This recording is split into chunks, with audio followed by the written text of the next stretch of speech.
Hi guys, welcome back to my channel. I am Isha. For those of you who are new to my channel, I am Isha, currently an international student living here in Darwin. Let me just give you a little bit of the context of today's video. I've got all my pointers here. So today's video is going to be about what is the current situation of jobs in Darwin and what is the current situation of accommodations in Darwin. I want to be very real and honest. I've been talking to lots and lots of people, not lots of people, but like many people who share with me their thought process, what is happening, where they are struggling, are they able to find jobs, where all they have applied. So basically all that I'm going to discuss in today's video. So this is the current situation. You never know, after 6 months something might change, maybe after 3 months something might change, right? So this is the current situation that I am going to discuss. See, the only issue that an international student has to go through initially is of two, like it's about two things. The first thing is accommodation, and the second thing is of course the jobs. Now when we talk about accommodations over here in Darwin, I will keep this video in English so that it is helpful to a lot of to wide range of audience, of course. Now let's talk about accommodation. First of all, when we talk about accommodation, it's very hard to find accommodation over here in Darwin these days. So what you need to do for that, you need to find your accommodation in advance. Now how to find your accommodation in advance? You can find your accommodation in advance with the help of the Facebook groups. You can join different Facebook groups like Accommodation in Darwin, Students in Darwin, International Students in Darwin, Indians in Darwin, Job Help in Darwin, these kinds of groups. And you might post over there that okay, you are coming to Darwin on this date, and then you're looking for accommodation. You might get some reply. If you think that you're not getting some reply from there, then you might check different online websites. I will put some links in the description as well where you can actually check for the websites. But just be clear that you do not just rely that okay, I will come here in Darwin and then I will look for an accommodation. That is actually not going to help you, and that might create stress. Now I will discuss a couple of instances that I have heard and that I have seen. So let's talk about one of my friends. So currently she has got everything, of course, but when she came to Darwin, she was not like, she stayed in a hotel for 2 days, and then after that, of course, in 2 days you can't find an accommodation. So after 2 days she has to, of course hotels are also expensive. You have to pay around $150, sometimes $110 per day, which is around 8 to 10,000, which is of course too much to afford. And then she switched to an Airbnb, and that Airbnb was actually costing her $1,000 per week. And even if I just assume $1,000, that means $500, sorry, not $500, that is $50,000 per week, right? So that's again expensive. Airbnbs are expensive, but just in case, if you're able to find some Airbnb back in India and you're not able to find any house, then you can actually go for Airbnbs as well. But my point over here is that find an accommodation before coming, otherwise it will become stressful for you. Now other option that you can actually do is, maybe someone, there is some of you, like one of your friends or your relative, or if someone is there here before, then you can just ask that person that okay, I can stay with you for maybe 10 or 15 days or 20 days, and within that 10 to 15 or 20 days time period, I am going to look for accommodation. So maybe when you are here, you talk to people and then you might find an accommodation. So that could also be an option for you, that you can stay with someone for 15-20 days and then you can look for an accommodation. Now when we talk about an accommodation, how do we actually get an accommodation? It's very hard to find accommodation. Why? I will say, let's assume I need a house, you also need a house, someone else also needs a house. You are coming with your family, you have 2 kids or maybe 1 kid, you have your wife, husband, whatever. So when you're coming with your family, of course you need your own house. It's hard to live in sharing, I completely understand that, but initially you might have to live in sharing. Now when we go for when we go to some agent, some real estate agent to actually find for house, what happens over there is that they are going to put in all the applications, they're going to call you for inspection, and after that they take all the applications and then they bring those, then they keep those applications in front of the landlord, and then landlord has to choose that to whom that landlord wants to actually give the house. Now it depends on the landlord. Now what are the factors that landlord is going to consider? First of all, the major factor that the landlord is going to consider is the pay slips. The better pay slips you have, like the better you're earning, for example, if you are full-time somewhere, then there's a better chance that you are going to get that house, not the other one, right? Now for example, I'm on student visa and someone else is there and he has got his application, he's a full-time worker somewhere and he's getting all the pay slips and everything is all good, basically solid finances. So he is going to get the house. So of course, when you're coming initially to Darwin, you are not working, right, initially, so you won't have any pay slips. So what I'm trying to say over here is that maybe you can look for something on temporary basis, because initially you might not find a house on the basis of your finances, or if you have strong finances, then you might show that, or else you can live in sharing with someone. And I will put some websites also in the description so that you can, search for accommodations. So my point over here is that do not come with 100% hopes that okay, I am going to go there and I'm going to find a house over there. Come with zero hopes, because you actually have to work very hard. You have to go here, you have to go there, you have to try every bit that is possible to make things work. You need to be mentally prepared for that. It is not going to be a smooth journey, especially if you're coming here. Okay, so this was about accommodation. So my tip is that look for accommodations when you are in your home country. Now when we talk about accommodations, let's discuss about rent now. When you talk about accommodation, there is like so much of scarcity of houses over here that even sometimes you might see, I have seen on websites that 1-bedroom house, like literally 1-bedroom apartment, is of $500 per week. You might somewhere get it for $450 or $400, but still $500 per week is a big amount, right? At least for me it is a big amount, I'm gonna say that. So $500 per week is a big amount. Now when you have to or maybe you might get 2-bedroom house also for $500 per week. It depends actually on the location also sometimes. Let's be fair. So I am living in 1-bedroom apartment right now, and I have to pay $350 per week, which I find is too much. But after looking at the scenario and after listening stories from everyone, I feel that okay, I'm blessed enough to have a house at least, and I'm grateful for that, to be honest. But then let's assume someone is having a house of 2-bedroom and they're paying $500, maybe in some suburb. If they're paying $500, then you have to pay $250. Of course, they're going to ask you for at least $250 per week for a room. If you have to pay $250, that means first of all, when you're going to go initially, they are going to ask you for at least 2 weeks of rent. That means you have to pay at least $500 to them. Or they maybe, if they know you and if they're not that stubborn about things, they might just take 1 week of rent.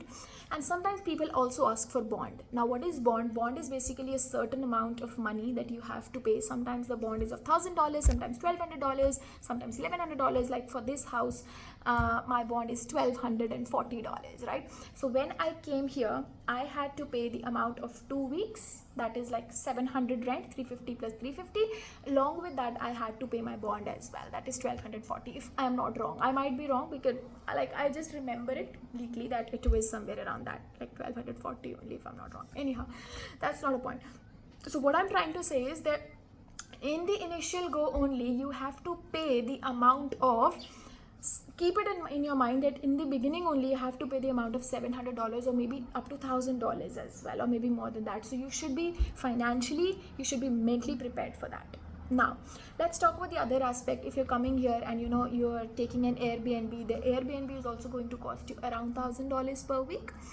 Now let's assume that you're just coming here and you're staying in a hotel. So hotel is also going to be expensive, because you have to pay, of course, $150 per day, or maybe $100, $110. It depends in which season you're coming. For example, now it's dry season, everything is busy over here. The hotels are busy because of the tourist season, of course, so they are expensive.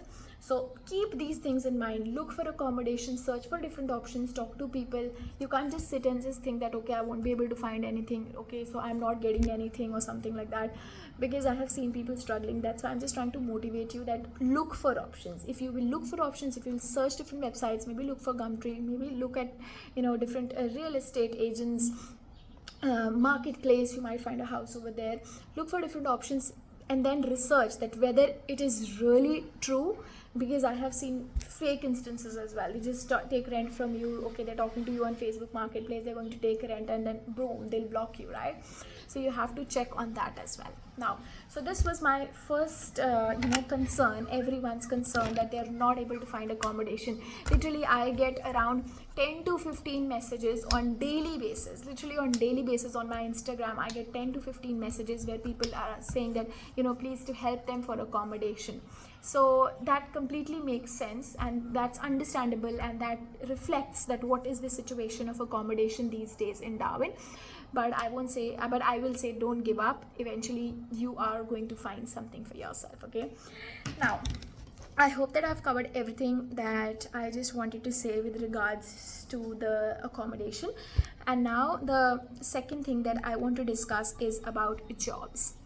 Now, when I come to jobs, there is, like, again, you need to have a mental resilience toward things, that you are not going to find a job as soon as you arrive here. I will give you a couple of examples. Like I said, that I keep on getting different messages from different people. They just share their scenario. I try to help them out, of course, but I keep on getting at least I get 25 messages on daily basis that, you know, they're looking for a job. Let me share some instances. Like, I will share some. I've been getting a few messages from one of my friends. He has been over here from past 3 months and he hasn't got any job, and he's like, Aisha, I'm just sitting here, it's becoming too hard for me to, you know, even cope up for my food, like for my rent. Of course, you have to pay your bills, your anyhow your room rent is going to go. You're not earning, you're earning, that is not the point. So, you know, eventually, out of all those bad things, he was like that, okay, I'm thinking to move from here, right? Because I'm not able to find a job. It's too hard to live or stay at a place where you're not able to find a job from past 3 months. Okay, so this is the one scenario. Then let's talk about the another scenario. So again, there was one girl who was messaging me, and she was said that she's not able to find a job from past 2 months. Like, she has been here from India and she hasn't got any job from past 2 months. So of course it becomes difficult. So what I'm trying to say over here is that you need to be mentally, you need to be financially stable. Keep this in mind, that you're not going to find a job as soon as you arrive here, unless or until you are coming, like, you have a very special skill and, you know, you have applied for different jobs back in India. I have seen students who are not able to get jobs from past 2 months, from past 3 months. They have been struggling. Got a message from one of the girls. She was saying that she has a job, but the job, like, they're not giving her enough shifts. They're not giving her enough shifts so that, you know, she's able to sustain. And then eventually she was thinking that she should move from here because there are no jobs. Now, see, we need to, if I'll talk about the roots over here, that why there are no jobs, the reason behind that is that at this point of time, everyone is coming, like literally everyone. You talk to any other person and they're like, okay, we are coming to Darwin, we are coming to Darwin, we are coming to Darwin. Now the thing is, and it's not only about Darwin, they're coming to Australia. That's the point, they're coming to Australia. There's not only a job scarcity here, but there's a job scarcity in other cities as well. Even if you talk about Melbourne, even if you talk about Perth, I have seen people, you know, like, have been getting messages from my friends that in Perth they're not able to find accommodation. They're sleeping in their cars because they're not able to find accommodation, and all that stuff. I don't know, that might be here, like that. Hopefully that is not happening with someone over here. I hope and pray for that. But like, that's happening across Australia. But it's not that you can't find a solution for that. There is a solution for everything. Now, when I talk about jobs, I always say this in my videos, that the job is not going to come to you. You have to work there. You have to go grab it, snatch it by any means, right? Now, when I say that, you don't have to just, you know, you can't sit at your home and just be complaining about it, that, okay, I've been here from past 1 month, I've been here from past 2 weeks, and I'm able to get nothing. You have to go, you have to meet people, you have to go in person, you have to, you know, take your CV, you have to take your resume, you have to say that, okay, I am really keen to get a job, I will be a reliable person to, you know, work for you guys. So there is a job scarcity, but it depends on how much efforts you're doing. Of course, do not give up. Do not give up. Do not give up. Do not feel that, okay, I have to, you know, that I'm not able to find it. Like I said, that the job is not going to come to you. You have to go to the job. And now, talking about Uber, right? Uber Eats. Everyone thinks that, okay, we are going to do, you know, like, we can do Uber Eats and stuff. Now, when I talk to people who are actually doing Uber Eats, So at this point of time, many people are doing Uber Eats. So if many people are doing Uber Eats, that means they are not able to make the amount of the money that they should actually make, because they have actually reached to saturation. The Uber has also reached to saturation. Even in some of the states, I was hearing that they have stopped taking the Uber drivers just because they have reached their saturation and they don't need more Uber drivers. But it's highly appreciable that I have seen, I even recommend this to the new international students, that if you're able to get nothing, then please take some bicycle and start doing Uber Eats.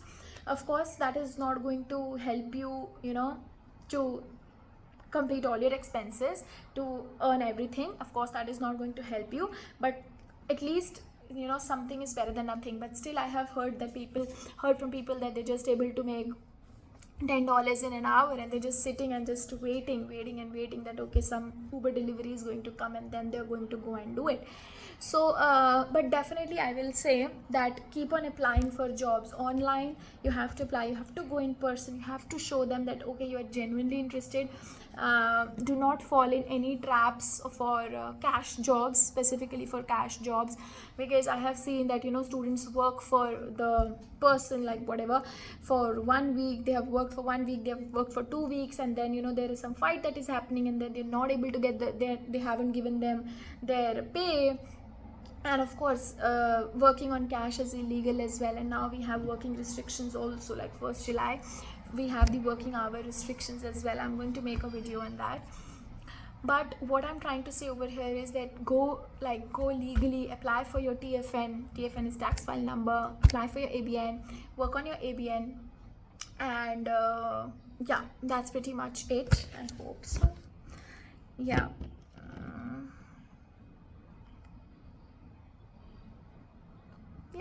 I have written that do not get exploited by cash in hand jobs.